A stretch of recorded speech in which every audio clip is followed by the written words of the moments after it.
All right, so the email here is that after she turned down the boyfriend's proposal, he just went on and proposed to her best friend. I don't think she's overreacting, but let's hear the email.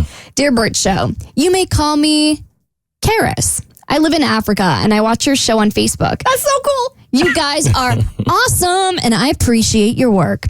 I would like to know if I'm the a-hole in this story. Last year, I rekindled a friendship with my first boyfriend. Let's call him Martin, who at the time was living in another country, 17 hours by air from where I stay.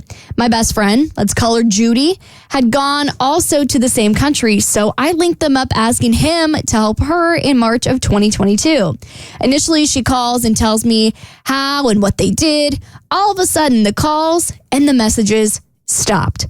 One day, she updated her WhatsApp status, and I saw that they went on a Vision Expo and took some very beautiful pictures together. That piqued my curiosity. Of course, she didn't tell me, but later in the evening, he did. There was something very peculiar about these pictures. They looked like a happy couple. That night, Martin called to tell me how Judy looks and acts just like me. Truth is, we can easily be mistaken for twins, although she is older than me and we do not share the same parents. The next 2 days after the picture incident, Martin called me to say that Judy visited him at his home and was in the kitchen cooking food for him and his friends. I was quite taken aback, but I said nothing. After 2 days, Judy called to explain what happened, and I asked her if she would be happy if I did the same to her. She went on to say that she wasn't the only one cooking for Martin, that ladies from his church also cook for him. I accused both of them of dating behind my back, but they denied it. Fast forward to 3 months after this incident, Martin came to my base to visit and proposed. I told him that I needed time to get to know him better. Well, he argued that I had known him for 16 years and there was nothing more to know. Needless to say, I didn't accept the offer.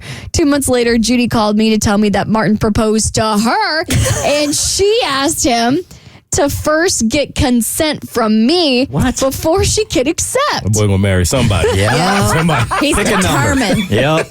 I told her that they are both adults and they can do whatever works for them. Apparently, Martin married someone else this year. However, since then, I no longer see her as a friend. She has made efforts to reconnect, but I either ignore her calls or make excuses like I'm busy.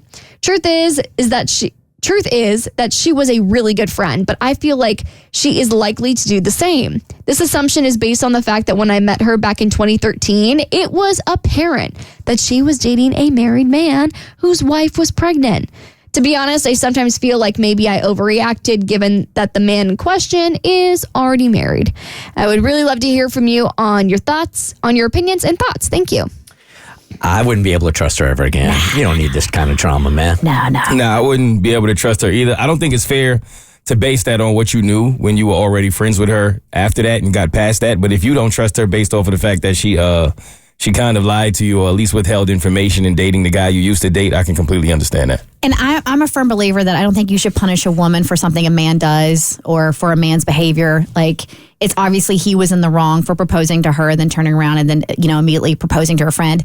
But the fact that you just didn't immediately say, hail to the gnaw. Right. You called her up and said, hey, your boyfriend just proposed to me, but before I accept, I wanted your blessing. That right there was the end of the friendship. And it is never to be remedied or rectified or whatever word you want to replace there. There are some things, while sad enough, there are some things that you just can't get around as friends. That kind of distrust, it's over. Yeah. And there's no bouncing back. That goes on your permanent record. For sure. I'll never be able to trust you again. And there's no point in having a friend that you can't trust. Right? I don't think we're giving Judy enough credit. Okay. She didn't get engaged to the guy. She said no at some point. Do I think she's a little stupid? Yes.